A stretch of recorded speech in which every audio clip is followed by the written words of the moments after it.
चलो दोस्तों, तो आज हम लोग बात करते हैं क्यूबरनेटिस का अगला टॉपिक। तो आज का टॉपिक दोस्तों बहुत ही इंटरेस्टिंग है। थोड़ा सा एजेंडा बता देता हूँ आज के टॉपिक का है क्या। तो जैसे कि मैं आप सबको बता दूँ, हमने लास्ट वीडियो में देखा था कि हमने क्यूब एडीएम टूल के थ्रू क्लस्टर बनाया था, राइट। क्या बनाया था हमने? क्यूब एडीएम टूल के थ्रू क्यूबरनेटिस का क्लस्टर बनाया था। और हमने इस वाले नोड को क्या बोला? ये मास्टर नोड है। और इस वाले नोड को हमने क्या बोला था? ये वर्कर नोड है, ठीक है ना। बहुत बढ़िया। मास्टर नोड की हमारी आईपी क्या थी? 192.168.1.7। वर्कर नोड की हमारी आईपी क्या है? 19 सॉरी, मास्टर नोड की आईपी 7 नहीं है, मास्टर नोड की आईपी 5 थी। तो मास्टर नोड की आईपी यहां पर क्या है? 192.168.1.5। और वर्कर नोड की आईपी क्या थी?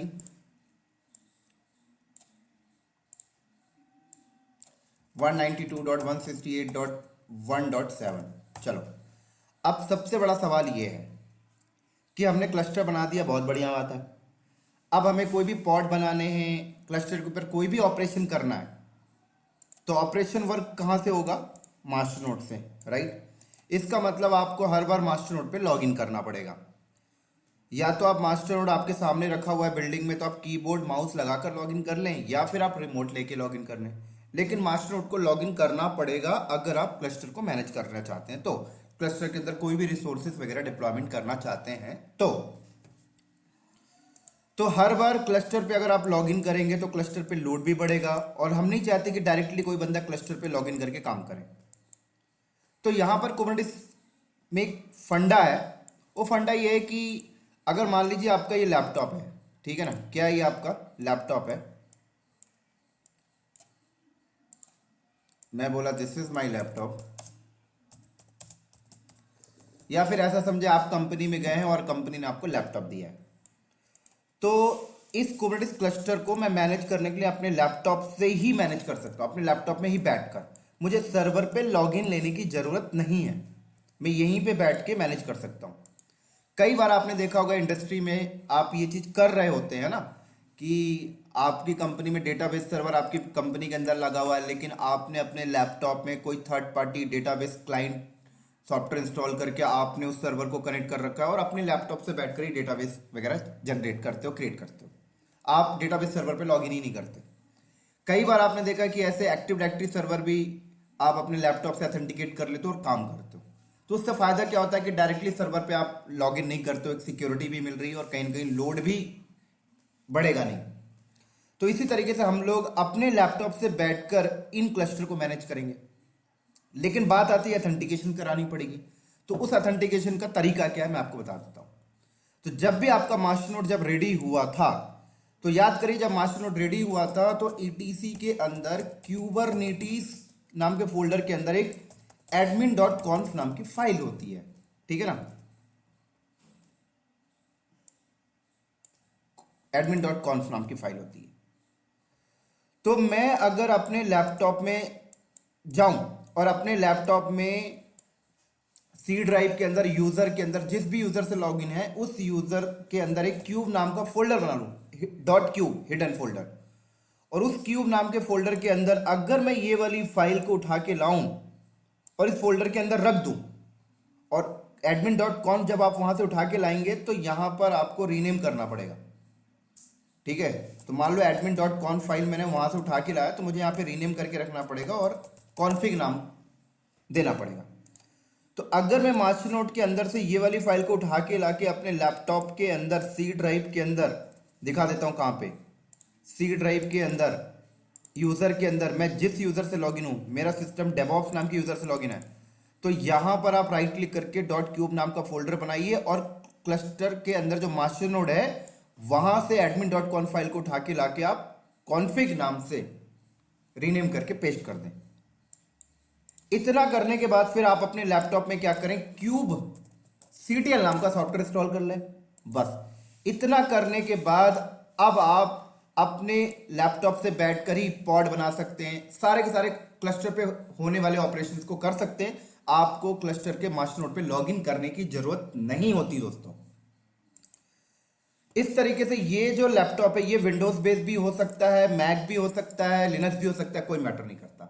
बस मुझे क्लस्टर के अंदर मास्टर नोड के अंदर जो ईटीसी कुबरनेटिस फोल्डर के अंदर जो admin.conf फाइल है वो मुझे admin.conf नाम की जो फाइल है वो मुझे चाहिए बस।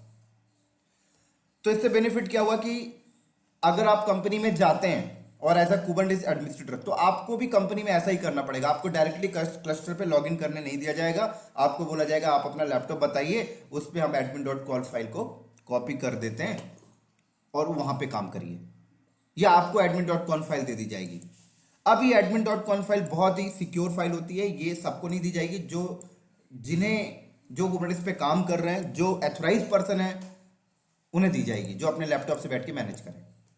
तो चलिए देखते हैं इसको प्रैक्टिकल के फॉर्मेट में। तो मेरा क्लस्टर देखो ऑलरेडी रेडी है, ये देखो मेरा क्लस्टर रेडी है। ये देखो क्लस्टर का मेरा मास्टर नोड पे आके अगर मैंने कमांड चलाया kubectl get nodes, देखे परफेक्ट। अब मैं इसी को अपने लैपटॉप में cmd ओपन करता हूं और यहां पर मैं गेट नोट करूंगा तो यहां पर मुझे डिस्प्ले होगा, लेकिन अभी एरर दे रहा है क्योंकि मेरे पास अभी kubectl नाम का सॉफ्टवेयर भी नहीं है। तो सबसे पहले गूगल में जाइए और kubectl नाम का सॉफ्टवेयर आप इंस्टॉल करिए फॉर विंडोज, क्योंकि मेरा लैपटॉप विंडोज बेस है। तो यहां गया मैं और यहां पर सर्च किया गूगल और मैंने लिखा kubectl इंस्टॉल ऑन विंडोज 10, ये लो यहां क्लिक किया। सॉरी, कुबरनेटिस के साइट पे चलते हैं। ये तो kubectl देखिए लिनक्स के लिए भी है, मैक के लिए भी है और विंडोज के लिए। मुझे विंडोज के लिए चाहिए तो ये देखिए मिल गया। तो ये यहां से आप इसको ऐसे कॉपी करिए, राइट क्लिक करिए, ओपन लिंक में क्लिक करिए। देखिए सेव करने के लिए बोल रहा, सेव कर लीजिए।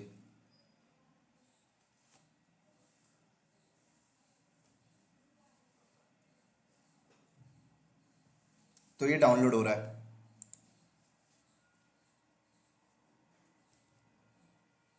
हो गया।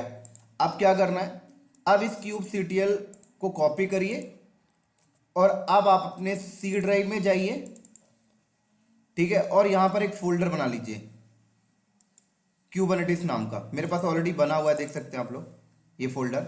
आप लोग कुबरनेटिस, इसको मैं डिलीट करके दोबारा बनाता हूं। तो राइट क्लिक करें, पहले आप क्या करें, कुबरनेटिस किसी भी नाम का बना सकते हैं, कोई प्रॉब्लम नहीं, और इस फोल्डर के अंदर उसको पेस्ट कर दे जो kubectl डाउनलोड हुआ है। पेस्ट करने के बाद इस लिंक को यहां से कॉपी करें, फिर उसके बाद आप दिस पीसी में जाएं, राइट क्लिक और properties, advance system setting, environment variable, new, और यहां पर मैंने लिखा पाथ, ये लें एंड ओके। ओके, बस इतना करने के बाद आप क्या करें, अब आप cmd ओपन करें और अब अगर आप kubectl get nodes कमांड चलाते हैं तो अब देखो एक नया एरर आया। क्या बोल रहा, no configuration has been provided. ठीक है ना, इसका मतलब kubectl तो चलने लगा लेकिन क्लस्टर अभी एक्सेस नहीं हो पा रहा। देखिए kubectl चलने लगा। तो क्लस्टर एक्सेस करने के लिए आपको क्या करना पड़ेगा, मास्टर नोड के अंदर जो etc के अंदर kubernetes नाम फोल्डर के अंदर ये जो फाइल है admin.conf, ये मुझे लेके आना है अपने लैपटॉप में। अब ये फाइल कैसे लेके आऊं, तो ये फाइल आप WinSCP से लेके आ सकते हैं, ठीक है ना। तो होता है ना कि लिनक्स से अगर कोई फाइल कॉपी करनी है विंडोज में तो WinSCP है। अगर मेरा लैपटॉप में उबंटू होता, मैक होता, तो मैं SCP कमांड से कर लेता, लेकिन मेरा लैपटॉप तो विंडोज है। तो विंडोज में बैठ के अगर लिनक्स में कोई फाइल, लिनक्स से कोई फाइल कॉपी करनी है या विंडोज से कोई फाइल लिनक्स पे शेयर करनी है तो आप सबको पता है WinSCP यूज होता है। तो चलिए सबसे पहले WinSCP को डाउनलोड करिए। तो मैंने यहां पर WinSCP विंडो 10 किया। तो ये लीजिए मैं WinSCP को डाउनलोड कर लेता हूं बहुत जल्दी।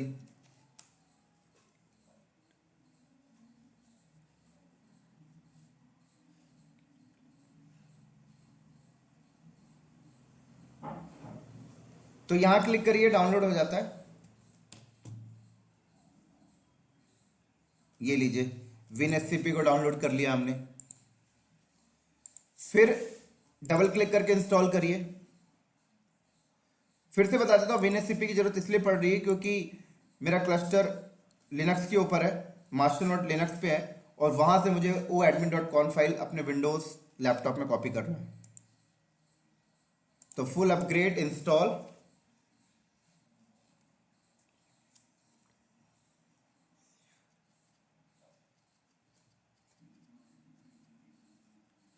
फिनिश,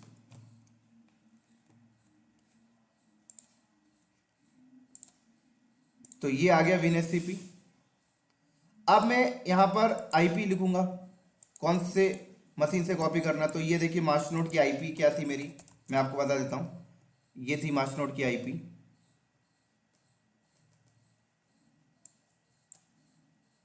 ये तो मैंने यहाँ मास्टरनोड की आईपी लिख दी 192.168.1.5, और यहाँ पर यूजर नेम रूट और पासवर्ड मैंने दे दिया लॉगिन।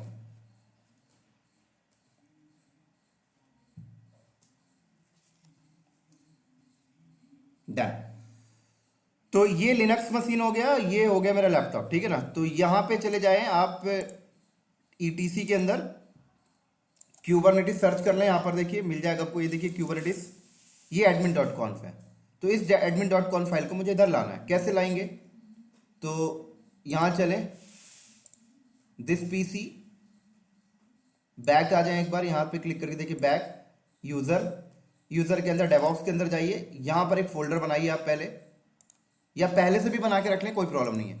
तो यहां पर मैंने एक फोल्डर बनाया .cube नाम का, ये बन गया। क्यूब के अंदर जाएं और ये admin.conf को ड्रैग एंड ड्रॉप कर दें। तो ये admin.conf यहां पे आ गया।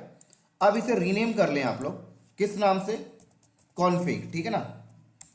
बस इतना कर लें। उसके बाद एक बार रिफ्रेश कर दें और इसको बंद कर दें। अब ये लो डिस्कनेक्ट हो गया।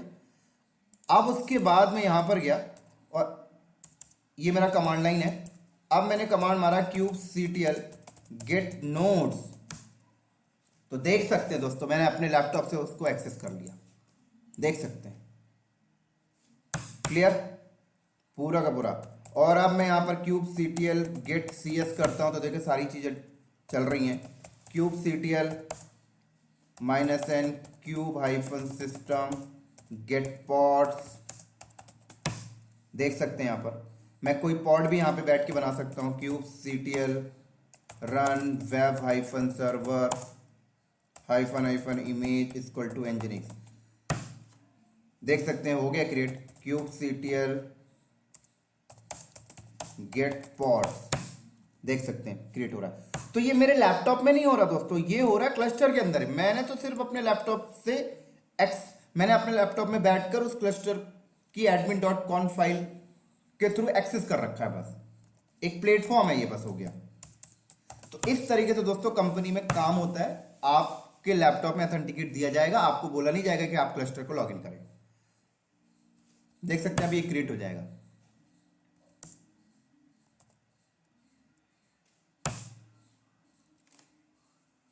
कंटेनर क्रिएटिंग में है,